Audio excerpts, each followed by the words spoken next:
वशीकरण होता है सच में? बिल्कुल होता है।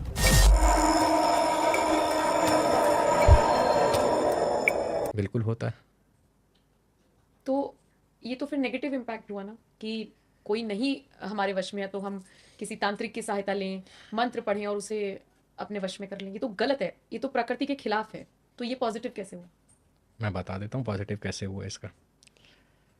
जब हस्बैंड वाइफ पंच तत्वों को साक्षी मान के, विष्णु भगवान को साक्षी मान के, माता लक्ष्मी को साक्षी मान के, महादेव को साक्षी मान के, जब हमारे सनातन धर्म के सभी देवताओं को साक्षी मान के फेरे लेते हैं, अग्निदेव होते हैं वहाँ, देव उपस्थित होते हैं आशीर्वाद देने के लिए, ठीक है। और वही जब मिसअंडरस्टैंडिंग होने लगे, ठीक है, और वहाँ तलाक की बात आ जाए, अगर वो घर बचता हो किसी का, बचाने के लिए अगर ये क्रिया की जाए तो ये गलत नहीं है।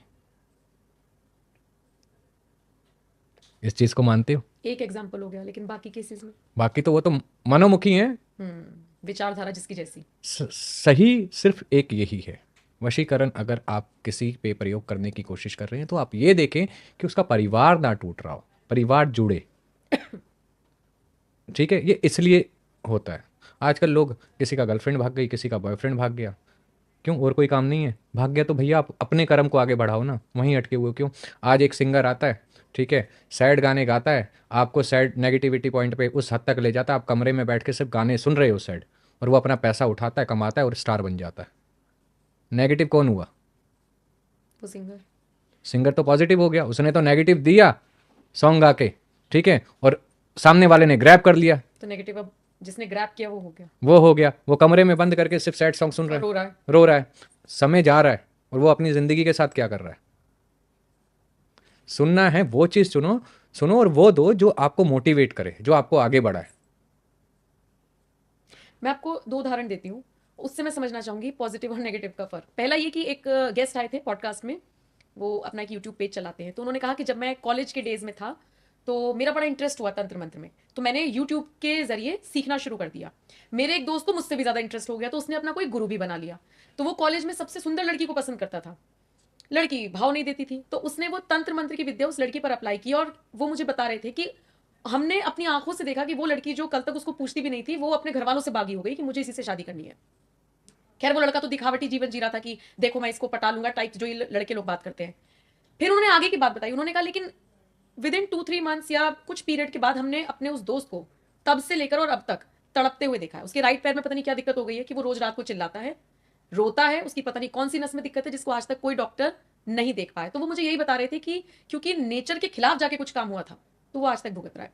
दूसरा उदाहरण जो मैं आपको देने की बात करी थी वो ये कि मैं अभी सोशल मीडिया पर जब आप ही के लिए रिसर्च कर रही थी, तो मुझे तो लगता है कि सोशल मीडिया भी हमारा दिमाग पढ़ता है और मन पढ़ता है, वैसी रील्स आने लग जाती हैं। तो मैंने एक रील देखी जिसमें एक महिला एक स्टेडियम में बैठी हुई है और एक खिलाड़ी जिसका नंबर 15 है, मुझे एक्जैक्टली वो गेम नहीं पता कौन सा है, तो वो ऐसे सुई चुबो रही है।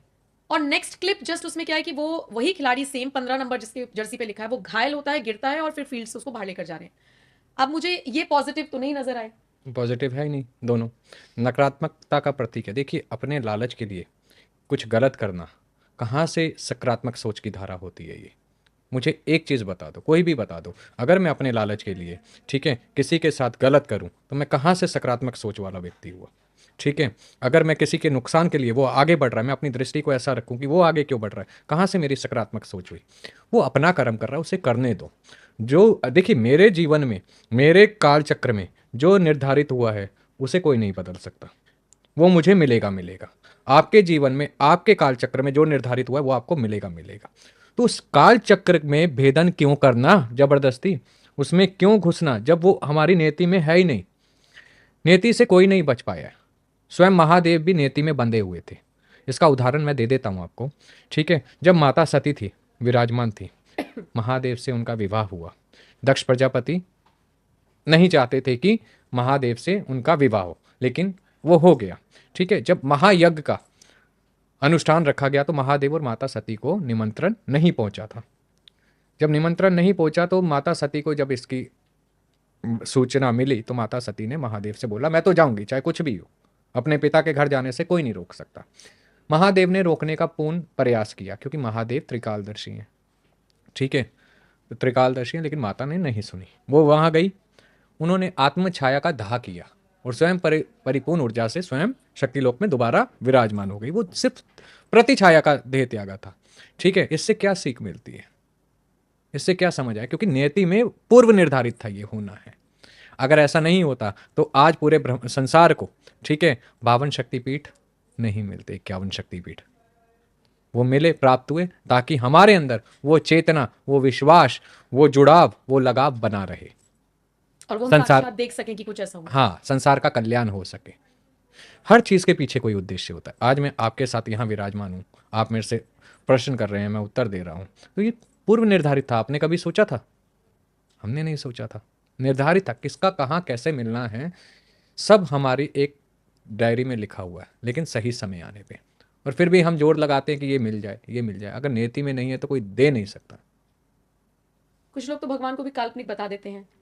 हालांकि हम अपने आसपास ऐसी कई सारी चीजें देखते हैं, जैसे मैं तो बहुत आस्तिक हूं तो मैं तो नहीं सवाल उठाऊंगी, लेकिन जो लोग सवाल उठाते हैं, आप कुछ कहना चाहेंगे? कैसे साक्ष्य दे सकते हैं कि हाँ भगवान है, महसूस कर सकते हैं? मतलब मुझे तो पता है, मैं तो महसूस कर सकती हूँ, मुझे महसूस होता है शक्ति और हम जो सारी चीजें करते देखिए हैं। लेकिन जो लोग नास्तिक हैं उनके लिए देखिए इसके लिए ना सबूत, देखिए आप किसी भी चीज़ का सबूत मांगते हैं, उसमें समय देना पड़ता है, उसमें अध्ययन करना पड़ता है। बच्चे को स्कूल में डालते हो आप, तो बच्चा ऐसे ही पढ़ के या अपने पैरों पे स्टैंड ऐसे नहीं होता है। कितने साल देता है? पहले वो जाता है प्री हाँ स्कूल प्ले में, स्कूल में जाएगा, ठीक है, उसके प्री बाद वो नर्सरी। प्री नर्सरी, फिर उसके बाद फर्स्ट टू ट्वेल्थ आता है, फिर उसके बाद वो ग्रेजुएशन में जाएगा, फिर वो आगे पढ़ना चाहता है तो एमबीए में जाएगा, फिर उसके बाद वो आगे डॉक्टरेट या एलएलबी जो भी करना चाहता है आगे पढ़ेगा। ठीक है, कितना समय दिया? बहुत समय दिया, बहुत साल बहुत दिए। बहुत समय दिया ना। तो जो जिन्हें काल्पनिक लगते हैं भगवान या कोई भी चीज़ नहीं होती है, वो बंद कमरे में अपने आप को एक दिया लगा के नित्य 2 घंटे सुबह 2 घंटे शाम को देना शुरू तो करें, समय तो दें।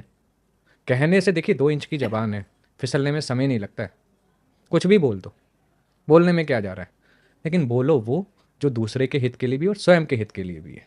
सबके कर्म अपने साथ हैं। अगर कोई काल्पनिक मानता है वो उसका विश्वास है, लेकिन मैं अपने धर्म का उतना सम्मान करता हूँ जितना मैं करना चाहता हूँ। ठीक है, लेकिन मैं सामने वाले धर्म का भी उतना ही सम्मान करता हूँ जितना वो मेरे धर्म का करता है। अगर कोई हाथ जोड़ता है तो मैं हाथ जोड़ता हूँ। तो आप क्या दे रहे हो मेरे को और क्या ले रहे हो मुझसे, ये आप पे डिपेंड करता ये बहुत अच्छी बात कही। है ना। अगर मैं आपके ऊपर एक फिंगर पॉइंट कर रहा हूं तो 3 मेरी तरफ हैं, पहले वो 3 कमियां मैं अपने अंदर देख तो लूं, मेरे में वो 3 कमियां कौन सी हैं, मेरे को पहले उस पर विचार करना चाहिए। बोलना बहुत आसान होता है। इंसान है, शारीरिक रूप में आए हैं, गलतियां करके ही सीखते हैं। अगर गलतियां ना करे तो सीखेंगे कहाँ से? बच्चा गिरता है तो चलना सीखता है, सीधा खड़ा नहीं हो जाता है वो, और दौड़ नहीं लगाता है, वो गिरता है। साइकिल चलाने वाला साइकिल से 3 बार गिरेगा, घुटने छिलवाएगा, फिर साइकिल चला पाएगा। गाड़ी चलाने वाला 1-2 जगह पहले ठोकेगा, फिर गाड़ी चलाना सीख पाएगा। ये जीवन का आधार है। लेकिन सीखने से अगर बदलाव आता है, गलतियों से बदलाव आता है, तो उसमें बुराई नहीं बुराई है। नहीं है। अच्छा, अगर गुरुजी अघोरियों पर बात करें, तो आपने अभी थोड़ी देर पहले कहा अघोरी मतलब सरल, जिसमें कोई मतलब घोर ना हो, मतलब हमें कोई डर ना लगे उनको देखकर, एकदम सरल। लेकिन अघोरियों का वो पूरा एकदम वेशभूषा देखकर तो डर लग जाता है। और हमने महाकुंभ के वो वीडियोस भी देखे। मेरी तो टीम गई हुई थी, तो उन्होंने बताया कि एक पॉजिटिव वाइब्स आ रही है, हम मान रहे हैं कि जब उनका पूरा सैलाब चलता है तो लगता है कि भाई हट जाओ पीछे, और लेकिन डर भी लगता है। तो ये शिव जी का, चलिए मान लीजिए उनके वो सबसे बड़े साधक होते हैं, तो उनकी तरह या उनकी तरीके से वो हमने देखी है शिव जी की बारात सीरियल्स वगैरह में, तो वो समझ में आता है। पर ये जरूरत क्या है इन सब चीजों को लेने की? आपने सब कुछ त्याग दिया तो आप नॉर्मल रहो ना। देखिए, भस्म इसलिए लगाई जाती है, वो सत्य का प्रतीक है। अच्छा।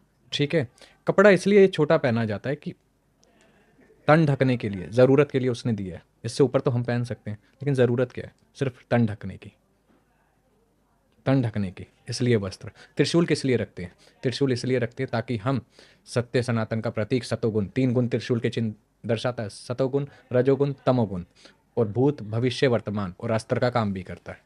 वो तीनों को हम समेटे हुए अपने अंदर उसमें बैठे हैं, लीन में बैठे हैं। शमशान में क्यों बैठता है अघोर?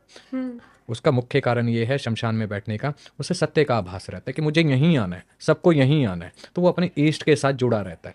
ठीक है, उसको ईष्ट पे इतना भरोसा होता है। जिस शमशान में, ठीक है, लकड़ियां जल जाती हैं, डेड बॉडी भस्म हो जाती है, ठीक है, दाह संस्कार हो जाता है, पंच महाभूतों से मुक्ति मिल जाती है, आत्मा मुक्ति करके शिवलोक की ओर गमन करने लगती है, वो वहां बैठ के खाना खाता है क्योंकि उसे अपने ईष्ट पे भरोसा है, प्रबंध तू करवाएगा और यहाँ तक कैसे आएगा वो तू जाने। तो शमशान में भी खाना आता है, भोजन बनता है, प्रबंध होता है, सही बात है। प्रबंध होता है क्योंकि उसका विश्वास है वहां पे।